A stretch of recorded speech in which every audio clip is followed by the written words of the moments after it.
Halo, di video kali ini saya ingin menjelaskan tentang ukuran kinerja yang telah dibahas di mata kuliah Sistem Pengendalian Manajemen. Seperti yang kita tahu, segala sesuatu pasti mempunyai keterbatasan dan keuntungan tersendiri, termasuk pengendalian keuangan. Apa saja sih keterbatasan sistem pengendalian keuangan? Yang pertama, manajer dapat mendorong tindakan jangka pendek yang tidak sesuai dengan kepentingan jangka panjang. Yang kedua, manajer mungkin tidak mengambil tindakan yang berguna untuk jangka panjang guna memperoleh laba jangka pendek. Yang ketiga, mendistorsi komunikasi antara manajer unit bisnis dengan manajemen senior. Yang keempat, pengendalian keuangan yang ketat dapat memotivasi manajer untuk memanipulasi data. Di dalam pengendalian keuangan terdapat pertimbangan umum. Pertimbangan umum ialah mempertimbangkan setiap pengambilan keputusan. Hal ini dimaksudkan oleh karena setiap pengambilan keputusan akan berefek kepada bagian atau kondisi yang lain. Terdapat juga balance score. Yang pertama, keuangan. Contoh dari keuangan, margin laba, tingkat pengembalian atas aset, dan arus kas. Yang kedua, pelanggan. Contoh dari pelanggan, pangsa pasar, indeks kepuasan pelanggan. Yang ketiga, bisnis internal. Contoh dari bisnis internal ialah retensi karyawan dan pengurangan waktu siklus. Dan yang terakhir ada inovasi dan pembelajaran. Contoh dari inovasi dan pembelajaran ialah presentasi penjualan produk baru. Terdapat pula pertimbangan tambahan seperti ukuran hasil dan pemicu, ukuran keuangan dan non-keuangan, ukuran internal dan eksternal, serta pengukuran memicu perubahan. Ada dua variabel faktor kunci keberhasilan dalam pengendalian keuangan.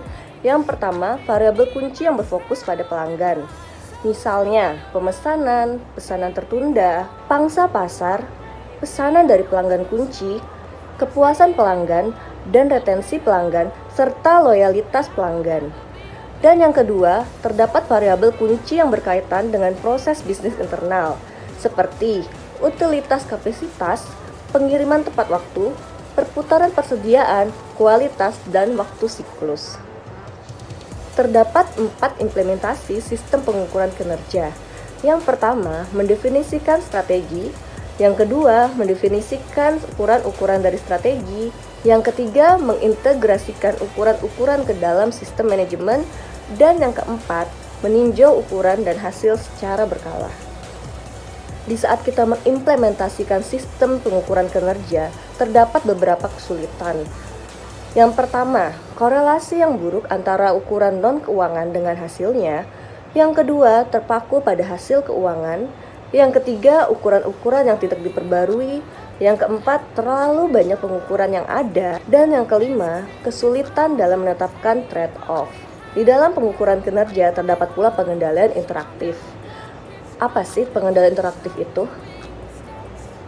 Definisi pengendalian interaktif adalah sistem pengendalian manajemen hari ini yang menentukan strategi hari esok dengan tujuan utama memfasilitasi terciptanya organisasi pembelajaran dengan mengingatkan manajemen terhadap ketidakpastian strategis baik berupa masalah ataupun peluang.